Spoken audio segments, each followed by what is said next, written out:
तो दोस्तों, आप में से जितने भी किसान भाई रेगुलर हमारे चैनल पर वीडियो देखते रहते हैं, उनमें से लगभग 60% किसान भाई ऐसे हैं जिन्होंने फिलहाल फूलगोभी की खेती कर रखी है। और उनमें से कुछ किसान भाई ऐसे भी हैं जिनका प्लांटेशन अभी फूलगोभी का होने वाला है या फूलगोभी की खेती फिलहाल करने वाले हैं। तो आप में से काफ़ी किसान भाइयों के मेरे पास कमेंट आ रहे थे कि हमें फूलगोभी में कौन कौन से ज़रूरी खाद उर्वरक डालने चाहिए जिससे ज़्यादा फूलगोभी का उत्पादन हम निकाल सकें। फूल की क्वालिटी हमें अच्छी कैसे मिल सकती है, क्योंकि फूलगोभी से मंडी भाव अच्छे आपको तभी मिलते हैं जब आपके फूल की क्वालिटी अच्छी होती है। और फूल की क्वालिटी अच्छी होगी तो आपको मिलने वाले जो मंडी भाव हैं वो बाकी किसान भाइयों से अच्छे मिलेंगे, क्योंकि फूल की क्वालिटी पे मंडी भाव सबसे ज़्यादा डिपेंड करते हैं। और साथ ही उन किसान भाइयों के बारे में भी बात करेंगे जिन्होंने फूलगोभी की खेती सिंपल और साधारण विधि से कर रखी है। वो खाद उर्वरक कौन कौन से डाल सकते हैं और किस माध्यम से डाल सकते हैं। और जिन किसान भाइयों ने ड्रिप इरिगेशन से फूलगोभी लगा रखी है, उनको कौन कौन से खाद उर्वरक कौन कौन सी अवस्था में देनी है, ताकि फूलगोभी की फसल से ज़्यादा उत्पादन निकाला जा सके और फूलगोभी के फूल की क्वालिटी आपको काफ़ी शानदार मिल सके, जिसके चलते मंडी भाव आपको काफ़ी शानदार मिल सके।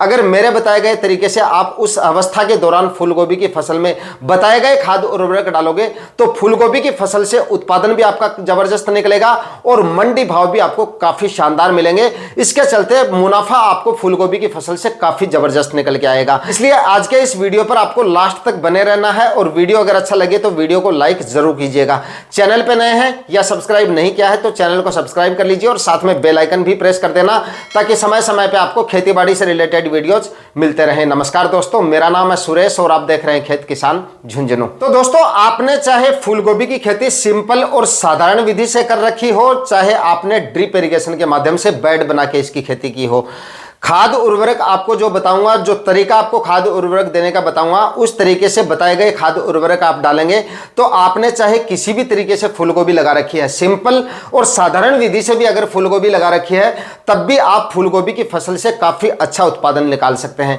ज्यादातर जो नए किसान होते हैं या जो थोड़ी जमीन वाले किसान भाई होते हैं, वो ज्यादातर फूलगोभी की फसल जो है वो सिंपल और साधारण विधि से ही करते हैं, फव्वारा इरिगेशन बेस से भी करते हैं और ज्यादातर किसान भाई क्यारियां बनाकर इसकी खेती करते हैं।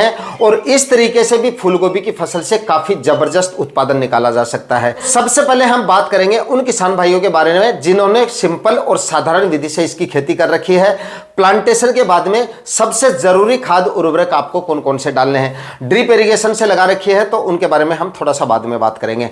तो अगर आपने सिंपल और साधारण विधि से फूलगोभी लगा रखी है तो प्लांटेशन से लगभग 20 से 25 दिन बाद में सबसे पहले तो आपको अपनी फूलगोभी की फसल में निराई गुड़ाई का कार्य करना है। देखिए, सिंचाई आपको समय समय पे करते रहना है और इस समय पे फूलगोभी की फसल में ज्यादा सिंचाई आपको नहीं करनी है। जल भराव मतलब ज्यादा देर तक नहीं रहना चाहिए, हल्की हल्की सिंचाई समय आने पर करते रहना है। और उसके बाद में जैसे ही 20 से 25 दिन की आपकी फूलगोभी की फसल हो जाए तो सबसे पहले तो आपको अपनी फूलगोभी की फसल में निराई गुड़ाई का जो कार्य है वो कंप्लीट करना है। निराई गुड़ाई का कार्य जैसे ही कंप्लीट हो उसके बाद में आपको हल्की सी सिंचाई करनी है और उस सिंचाई में जरूरी खाद उर्वरक जो है वो आपको डालने हैं। यहां पर आपको क्या करना है, लगभग 20 से 25 केजी यहां पर आपको यूरिया खाद लेनी है और छिड़काव विधि से आपको अपने प्लॉट में डाल देना है। चाहे आपने क्यारियां बनाकर फूलगोभी लगा रखी है, चाहे आपने फव्वारा इरिगेशन से फूलगोभी लगा रखी है। फव्वारा इरिगेशन से भी अच्छा उत्पादन लिया जा सकता है। शुरुआत के 2 साल तक मैंने फव्वारा इरिगेशन से फूलगोभी की खेती की थी। अगर आपने अच्छी वैरायटियों का सिलेक्शन किया है और खाद उर्वरक अगर आपने अच्छी मात्रा में डाले हैं और बुआई से पहले अगर गोबर की सड़ी हुई खाद आपने अच्छी मात्रा में डाली है और बाद में समय समय पे आप अगर फूलगोभी की फसल में खाद्य उर्वरक डालते रहते हो तो काफी जबरदस्त उत्पादन लिया जा सकता है फूलगोभी की फसल से, भले ही आपने किसी भी माध्यम से फूलगोभी की खेती कर रखी हो। फूलगोभी की फसल में अच्छा उत्पादन निकालने के लिए और फूलगोभी की अच्छी क्वालिटी का फूल लेने के लिए खाद उर्वरक फूलगोभी की फसल में सबसे ज्यादा डिपेंड करते हैं। खाद उर्वरकों की डेफिशिएंसी रहेगी तो ना ही तो आपकी फूलगोभी अच्छे से ग्रोथ कर पाती है और ना ही फूलगोभी से अच्छा उत्पादन लिया जा सकता है और फूलगोभी के फूल की क्वालिटी भी आपको अच्छी नहीं मिल पाती है। तो यहां पर आपको क्या करना है, लगभग 25 केजी यूरिया छिड़काव विधि से डालनी है और उसी के साथ में 8 से 10 केजी सागरिका जो आती है इफ्को की, वो आपको लेनी है। वो भी आपको छिड़काव विधि से लेनी है। जो दानेदार फॉर्म में आती है सागरिका वो आपको डाल देनी है। 1 एकड़ के हिसाब से 1 एकड़ में 25 केजी आप यूरिया लीजिए और 8 से 10 केजी आप सागरिका ले लीजिए, छिड़काव विधि से डाल दीजिए और उसके बाद में आप सिंचाई कर दीजिए। लेकिन ध्यान रहे ये खाद उर्वरक आपको निराई गुड़ाई करने के बाद में डालने हैं। सबसे पहले निराई गुड़ाई करनी है ताकि आपकी मिट्टी जो है थोड़ी सी पोली हो जाए, जो है जड़ों का। इससे निराई गुड़ाई से क्या होगा, आपकी फूलगोभी की जड़ों का विकास भी और अच्छे से होता है और जो खाद उर्वरक आप डालोगे वो भी प्लांट को काफी अच्छे तरीके से मिलते रहेंगे। तो ये डालें और उसके बाद में आप जो है सिंचाई कर दें। इससे आपकी फूलगोभी की फसल में खरपतवार भी काफी कम होंगे और निराई गुड़ाई करने के बाद में फूलगोभी की ग्रोथ में भी आपको काफी अच्छी खासी बढ़ोतरी देखने को मिलेगी। और ये खाद उर्वरक डालने के बाद में आपको 4 से 5 दिन में रिजल्ट दिखने शुरू हो जाएंगे। तो ये आपको डालने हैं। उसके बाद में आपको क्या करना है, यहां पर आपको और खाद बताऊंगा, वो आपकी फूलगोभी की फसल में सबसे ज्यादा जरूरी है फूल की अवस्था शुरू होने से पहले। उसके बाद में दोस्तों जैसे ही आपकी फूलगोभी की फसल फूल की अवस्था में आती है, फूल की अवस्था का मतलब है कि आपको ऐसा लगे कि अब हमारी फूलगोभी में फूल बनने स्टार्ट होने वाले हैं, उससे लगभग 5 से 6 दिन पहले ये फर्टिगेशन यानी कि ये खाद उर्वरक आपको डालने हैं। कुछ किसान भाई क्या करते हैं कि फूल बनने जब शुरू हो जाते हैं, फूल साइज लेना शुरू कर देते हैं, उसके बाद में ये खाद डालते हैं, इससे आपको अच्छे रिजल्ट नहीं मिलते हैं। तो जैसे ही आपको ऐसा लगे कि अब फूलगोभी में फूल बनने शुरू होने वाले हैं, उस समय पे आपको कैल्शियम नाइट्रेट और बोरोन अपनी फूलगोभी की फसल में देना है।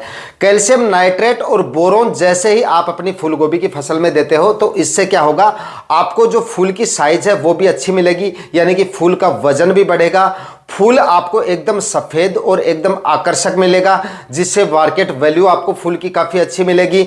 और फूल जो है वो एकदम गठिला और गुंबद आकार का मिलेगा, यानी कि एकदम बंधा हुआ फूल मिलेगा, जिससे फूल का वजन भी आपको अच्छा मिलेगा और मार्केट वैल्यू भी ऐसे फूल की काफी अच्छी होती है।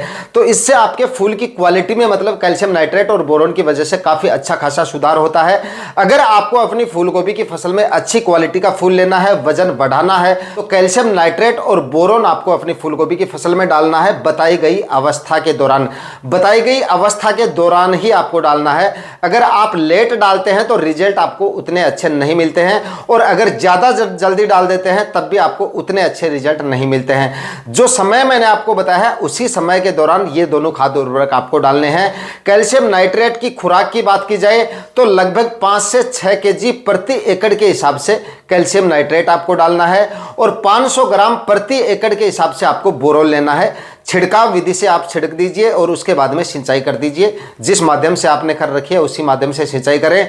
यह खाद्य उर्वरक यानी कैल्शियम नाइट्रेट और बोरोन डालने के बाद में आपकी फूल की क्वालिटी आपको काफी शानदार मिलेगी। कई बार आपने देखा होगा काफी किसान भाइयों ने जो है अपनी फूलगोभी की वैरायटियां जो है वो काफी अच्छी वैरायटियों का सिलेक्शन किया है। खाद्य उर्वरक भी बाकी खाद्य उर्वरक काफी अच्छी मात्रा में डाले हैं, लेकिन उसके बावजूद भी फूल की क्वालिटी उनको अच्छी नहीं मिल पाती है। फूल सफेद नहीं मिल पाता है, फूल फट जाता है समय से पहले, या एकदम गठिला फूल नहीं मिल पाता है। तो इसकी कमी की वजह से ऐसा होता है, मतलब कैल्शियम नाइट्रेट और बोरोन की कमी होगी तो आपकी फूल की क्वालिटी काफी हद तक प्रभावित हो सकती है। तो बताई गई अवस्था के दौरान आप कैल्शियम नाइट्रेट और बोरोन का फर्टिगेशन करें। आपकी फूलगोभी की उत्पादन भी आपको काफी अच्छा मिलेगा और फूल की क्वालिटी भी आपको काफी शानदार मिलेगी। और जो खाद उर्वरक मैंने आपको फूलगोभी की फसल में 20 से 25 दिन की अवस्था में देनी बताई थी, यानी कि निराई गुड़ाई करने के बाद में देनी है, ये खाद उर्वरक भी अगर आप अपने फूलगोभी की फसल में देंगे तो आपकी फूलगोभी की ग्रोथ में भी आपको काफी अच्छी खासी बढ़ोतरी देखने को मिल जाएगी। काफी किसान भाई कमेंट करके पूछते रहते हैं कि हमारी फूलगोभी की ग्रोथ कम हो रही है, कौन सी खाद देनी चाहिए, कौन सी नहीं देनी चाहिए। तो भाई अगर आपकी फूलगोभी की ग्रोथ कम हो रही है तो आप जो खाद उर्वरक मैंने आपको बताए हैं, आपको अपनी फूलगोभी की ग्रोथ में भी काफी अच्छी खासी बढ़ोतरी देखने को मिल जाएगी और उसके बाद में उत्पादन भी आपको फूलगोभी की फसल से काफी अच्छा मिलेगा। अब बात कर लेते हैं उन किसान भाइयों के बारे में जिन्होंने ड्रिप इरिगेशन से इसकी खेती कर रखी है, तो उनको कौन कौन से खाद्य उर्वरक देने हैं ताकि फूलगोभी की ग्रोथ भी अच्छी हो, फूल की क्वालिटी भी अच्छी हो, उत्पादन भी आपको फूलगोभी की फसल से काफी अच्छा मिले। तो सबसे पहले बात करेंगे सबसे पहले फर्टिगेशन से। अगर आपने फूलगोभी का प्लांटेशन कर दिया है तो प्लांटेशन के 3 से 4 दिन बाद में आपको पहला फर्टिगेशन करना है और पहले फर्टिगेशन में आपको एक फंगिसाइड लेना है, कार्बेंडाजिम और मैनकोजेब 12% और 63% में। जो आप यूपीएल का साफ पाउडर आता है वो आप काम में ले लीजिए 500 ग्राम प्रति एकड़ के हिसाब से, क्योंकि फूलगोभी की फसल में जड़ गलन और कोलर रोट की समस्याएं काफी ज्यादा देखी जाती हैं। तो ये फंगिसाइड का आपको जो एक फर्टिगेशन है वो जरूरी होता है फूलगोभी की फसल में इस अवस्था के दौरान, ये आप कर दीजिए। उसके 3 या 4 दिन बाद में आप दूसरा फर्टिगेशन करेंगे और दूसरे फर्टिगेशन में लेंगे आप हुमिक एसिड 500 ग्राम प्रति एकड़ के हिसाब से आप ये डाल दीजिए, ताकि फूलगोभी की जड़ों का विकास काफी अच्छे से हो। उसके बाद में अगला फर्टिगेशन हम करेंगे, और अगला फर्टिगेशन हम तब करेंगे जब आपकी फूलगोभी की फसल में जो है थोड़ी सी हार्डनेस आना शुरू हो जाए प्लांटेशन के बाद में, यानी कि प्लांट सीधे खड़े होने शुरू हो जाए, व्हाइट रूट्स जो है वो बननी शुरू हो जाए। उसके बाद में पहला फर्टिगेशन करना है। उसमें आपको जल्दबाजी नहीं करनी है। काफी किसान भाई क्या करते हैं कि बहुत जल्दी फर्टिगेशन कर देते हैं। इससे मतलब जब व्हाइट रूट बननी शुरू नहीं होती है, प्लांट की जड़ें चलनी शुरू नहीं होंगी, उस समय पे अगर आप फर्टिगेशन करोगे तो वो कोई काम नहीं करेगा। तो लगभग आप ये मान के चलिए कि 10 से 15 दिन की आपकी प्लांटेशन को हो जाए, तब आपको जो है अगला फर्टिगेशन लेना है। और यहां पर आपको लेना है एनपीके 19-19-19 3 kg प्रति एकड़ के हिसाब से खुराक रख के आप इसका फर्टिगेशन कर दीजिए।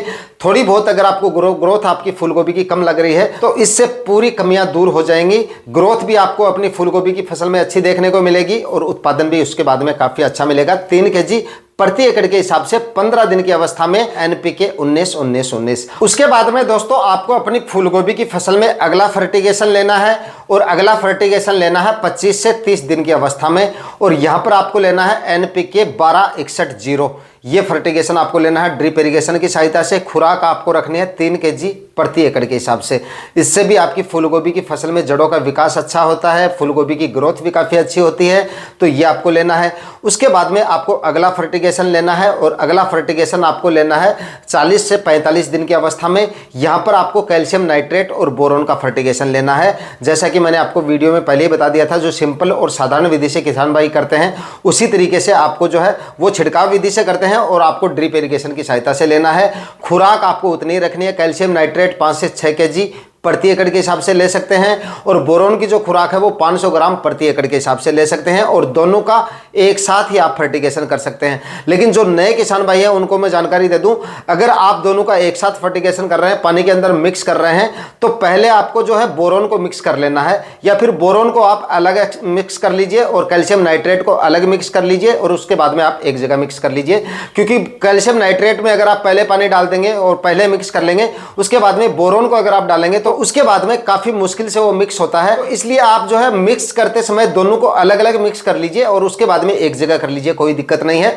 इस तरह से आप जो है एक साथ दोनों का फर्टिगेशन आप कर सकते हैं, कोई दिक्कत नहीं। खुराक मैंने आपको बताई दी है, इस हिसाब से आपको करना है। उसके बाद में आपको अगला फर्टिगेशन करना है। उसके बाद में जैसे ही फूल बनने शुरू हो जाते हैं, उसके बाद में अगला फर्टिगेशन लेना है एनपीके 052-34 का। ये भी आपको लेना अपनी फूलगोभी की फसल में काफी ज्यादा जरूरी है। इसकी भी खुराक आपको 3 kg प्रति एकड़ के हिसाब से रखनी है, और ड्रिप इरिगेशन के माध्यम से ये दे देना है।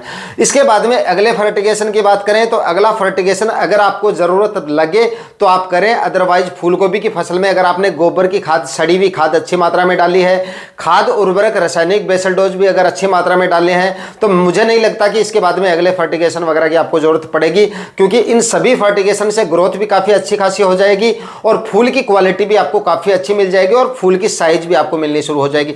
फिर भी अगर आप चाहें तो अगला फर्टिगेशन आप ले सकते हैं एनपीके 0050 का। अगर आपको जरूरत लगे तो आप ले सकते हैं। इसकी जो खुराक है वो आपको रखनी है 3 kg प्रति एकड़ के हिसाब से ही, और ये आपका फूलगोभी की फसल का आखिरी फर्टिगेशन होगा। इसके बाद में और कोई फर्टिगेशन करने की जरूरत नहीं पड़ेगी। ये सारे फर्टिगेशन अगर आप अपनी फूलगोभी की फसल में बताई गई अवस्थाओं के दौरान करते हैं तो यकीनन दोस्तों फूलगोभी की फसल से उत्पादन भी आपको काफी अच्छा मिलेगा, और उत्पादन की क्वालिटी भी आपको काफी अच्छी मिलेगी। इसकी वजह से फूलगोभी की फसल से जबरदस्त मुनाफा आप ले सकते हैं बताए गए फर्टिगेशन करके। आज के वीडियो में इतना ही। वीडियो अगर आपके लिए इंफॉर्मेटिव रहा तो वीडियो को लाइक और शेयर जरूर कीजिएगा। चैनल पे नए हैं तो सब्सक्राइब जरूर करके जाइएगा। मिलते हैं किसी और वीडियो में नए टॉपिक के साथ, तब तक के लिए जय हिंद, वंदे मातरम।